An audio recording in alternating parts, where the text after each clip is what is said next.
pretend we're in the middle of the fight. We're not fighting, we're watching. You understand how important it is that your pilots don't stray from the agreed fly zone? Don't you forget what you're doing. Are you kidding me? I'm eating Jell-O. He's wiping his hands. Behind Enemy Lines is a tense, propulsive war thriller that drops the viewer into the uneasy calm and sudden chaos of a modern military operation, where rules, politics, and survival collide.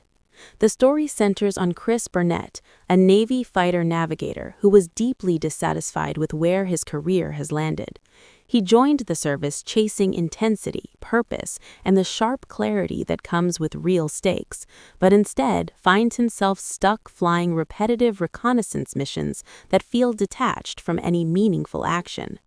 There is a restless energy to him from the start, a sense that he is burning time rather than living it, and that frustration quietly simmers beneath his professionalism.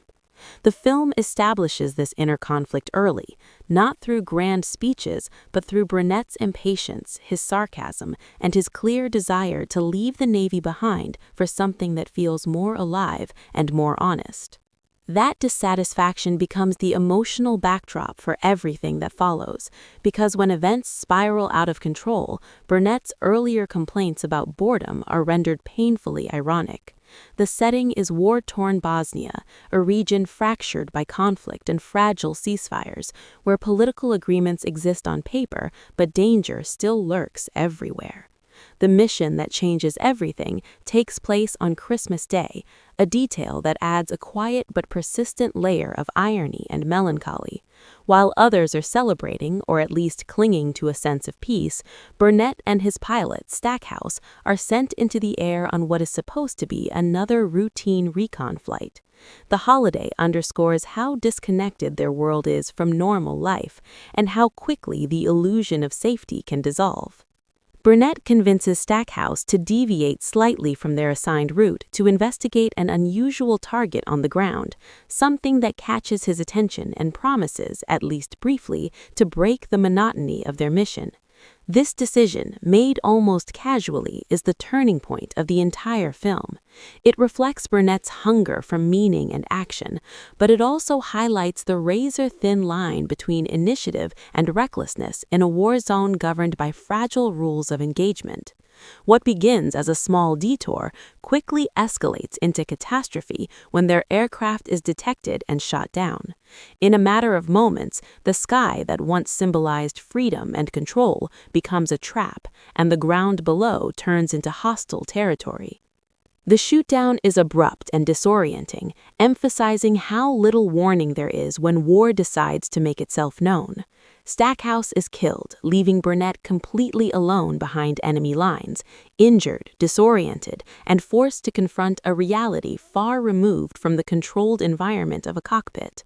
From this point forward, the film shifts into a relentless survival narrative, where Burnett is no longer a frustrated officer dreaming of resignation, but a hunted man whose only goal is to stay alive long enough to be rescued. The transformation is stark and immediate. His training kicks in, but so does his fear, his doubt, and his raw human vulnerability. As Burnett moves through the Bosnian landscape, the film emphasizes isolation above all else.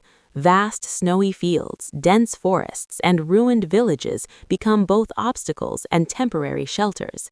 The environment itself feels hostile, cold, and indifferent, mirroring the political situation that will soon complicate any attempt to bring him home. Burnett is pursued by enemy forces who are methodical and relentless, turning the film into a deadly game of cat and mouse. Every footstep, every breath, every decision carries weight, and the audience is placed firmly in Burnett's perspective, sharing his exhaustion, his panic, and his raw human vulnerability. Parallel to Burnett's desperate flight on the ground is the struggle unfolding back at command, led by his commanding officer, Reigert. Reigert is a seasoned leader, hardened by years of service and deeply committed to his men. When he learns that Burnett is alive behind enemy lines, his instinct is immediate and unwavering: bring him home. However, unlike Burnett's situation, where danger is clear and physical, Reigard faces a different kind of battlefield, one dominated by politics, diplomacy, and rules designed to prevent escalation rather than save individuals. His rescue operation is hamstrung at every turn by higher authorities, who are more concerned with maintaining the appearance of peace than confronting the messy reality on the ground. This contrast between Burnett's raw fight for survival and Reigard's bureaucratic struggle is one of the film's strongest thematic elements. On one side, there is a man running through mud and snow, bleeding and terrified, chased by soldiers who want him dead. On the other, there is a commander fighting paperwork, negotiations, and political caution, all while knowing that every delay could mean death for the man he is responsible for. The film does not portray these political obstacles as purely villainous, but it does present them as tragically detached. Decisions are made in clean rooms by people far removed from the immediate consequences, highlighting the disconnect between policy and lived experience in modern warfare. Reigard's frustration grows as he realizes how limited his options are. He is forced to operate within a system that prioritizes stability and optics over decisive action, even when the cost of restraint is painfully clear. His determination becomes a quiet form of rebellion as he pushes the limits of what he is allowed to do without outright defying orders. This internal conflict adds depth to his character, transforming him from a standard authority figure into a man wrestling with the moral weight of command.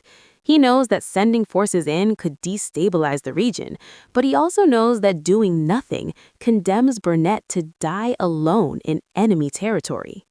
Meanwhile, Burnett's journey becomes increasingly harrowing.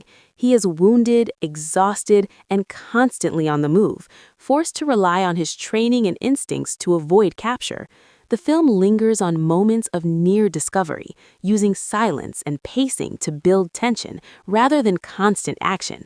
Burnett hides in shadows, submerges himself in freezing water, and crawls through hostile terrain, all while being tracked by enemies who know the land far better than he does.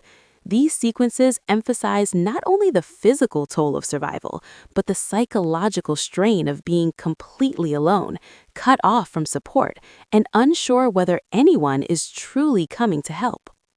Throughout his ordeal, Burnett's character evolves in subtle but meaningful ways. The man who once complained about boredom now clings to life with fierce determination. His earlier desire to leave the Navy feels distant, almost irrelevant, as survival becomes his only focus. Yet beneath that drive is a growing awareness of what his service actually means. Stripped of routine and structure, Burnett is forced to confront the reality of why people fight, why orders matter, and how fragile the line is between life and death in a conflict shaped by forces far larger than any individual. The film also uses Burnett's predicament to comment on the nature of modern warfare, where advanced technology and surveillance coexist with ancient, brutal forms of combat. Despite the jets, satellites, and command centers, Burnett's survival ultimately depends on basic human endurance and decision-making. The high-tech world that once defined his role as a fighter-navigator offers limited help once he is on the ground, underscoring the vulnerability that persists even in the most technologically advanced military operations. As the story progresses, the tension tightens around both narrative threads. Burnett's pursuers close in, and his physical condition deteriorates, making each escape more difficult than the last. At the same time, Reigard edges closer to outright defiance as he recognizes that waiting for permission may be a death sentence. The film carefully balances these arcs, cutting between ground-level desperation and high-level constraint, creating a sense that time is running out on both fronts. The audience is constantly aware that one wrong move, one delayed decision, could end everything. The Bosnian setting plays a crucial role in shaping the film's tone. The scarred landscapes and ruined infrastructure serve as visual reminders of the conflict's human cost. This is not a sanitized battlefield, but a place marked by recent violence and unresolved hatred. Burnett's journey takes him past evidence of atrocities, reinforcing the idea that the war is far from over, regardless of what political agreements may claim. These moments add gravity to his struggle, situating his personal fight within a broader context of suffering and instability. Reigert's leadership is tested as never before. He must weigh his loyalty to his men against his duty to follow orders, all while navigating a chain of command that seems increasingly disconnected from reality. His interactions with political superiors are charged with restrained anger and moral urgency. He understands the strategic concerns, but he refuses to reduce Burnett to a statistic or an acceptable loss. This insistence on the value of a single life becomes one of the film's most powerful statements, challenging the cold calculus that often defines wartime decision-making. As Burnett is forced to run farther and farther out of his way to avoid capture, the film emphasizes how survival often means abandoning the most direct path in favor of the safest one. This physical detour mirrors the broader narrative, where the straightforward solution of a rescue mission is blocked by political detours and compromises. Both men are navigating labyrinths, one made of terrain and enemies, the other of policy and protocol. Their struggles are different in form, but united in purpose, creating a strong emotional through line that drives the story forward. The pacing remains relentless, but the film allows brief moments of reflection that deepen its impact. Burnett's isolation gives him time to think, to remember, and to reassess his earlier cynicism. These quiet moments do not romanticize his situation, but they humanize him, reminding the audience that beneath the uniform is a man grappling with fear, regret, and a renewed will to live. Similarly, Reigert's quieter scenes reveal the weight of command, the loneliness of leadership, and the burden of making decisions that affect lives far beyond one's immediate reach. As the climax approaches, the stakes become painfully clear.